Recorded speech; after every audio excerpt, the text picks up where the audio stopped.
I'm here this morning with Ricardo Ferreira and José António P, and we're here to discuss the value of clinical trials, data sharing, and specifically what we've learned about advances in rheumatology. Vivli is a data sharing platform, and we hope that that will be used to help advance understanding of diseases. So it'd be interesting to hear what value there is to having such a thing like a data sharing platform. Well, for us, it was pivotal, really. I think that we have made a very important piece of research and an important contribution to the field, which would have been impossible without this sharing of data, with a very, very large number of very diverse patients. And I think this is very important also because even in practice, when we are looking at different domains like efficacy of medications, for instance, the issue of how well do randomized controlled trials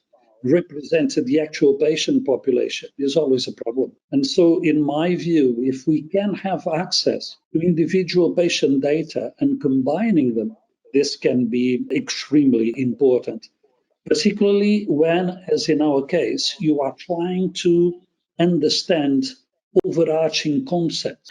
It's also the chance to uniformize methods and definitions and timelines, which increases the power and the strength of the analysis. And it facilitated me a lot, my tasks, saving me a lot of time. Did you find it easy to look at data across the studies? When they migrated their databases, I think it was a bit easier. And I also agree that it was a tremendous improvement when we moved from different platforms, different statistical programs, and we had it all in one place. So it'd be good to understand how we've advanced in the management of rheumatoid arthritis and where we've still got to go. About 2/3 of all patients do not achieve full remission.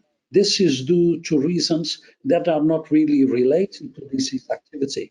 So they cannot be addressed by immunosuppressive medications, even being as good as they are nowadays. We still have room for improvement.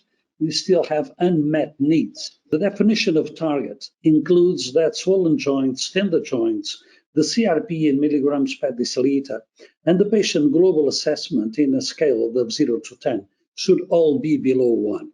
Dropping out the PGA from the 4 Boolean remission criteria, so the 3V, had a similar prediction ability than the patients who failed only the PGA but had the other 3 criteria fulfilled. In fact, the 3V criteria was even more accurate when considering the true positive and the true negative data.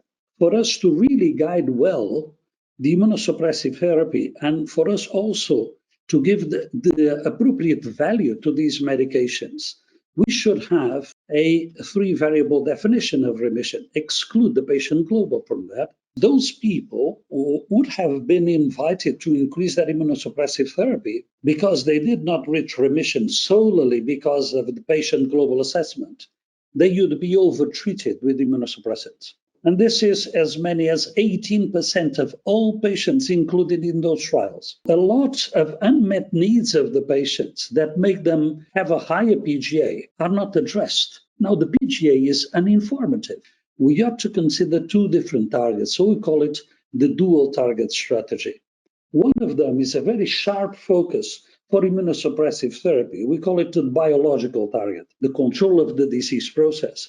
And the other one, we call it the impact or the symptom target. Adding this second target will also pave the way to have a better multidisciplinary teamwork in the departments. You need to include the patient in a different and more comprehensive way. Just final comments on the value of Vivli and what you would tell other people about Vivli. There is a growing concern in the community that truth is something that you never know, and that the results that come out of pharmaceutical companies may be truncated to their interests, and they need to have more transparency. The data from clinical trials should be made public. Wholeheartedly agree. At Vivli, we want to have access, data there, data sharing, data visible, down to the individual level. I think ultimately it helps everyone So I'd like to thank you both for your time today. Hopefully you continue to use Vivli and gain information that will help patients.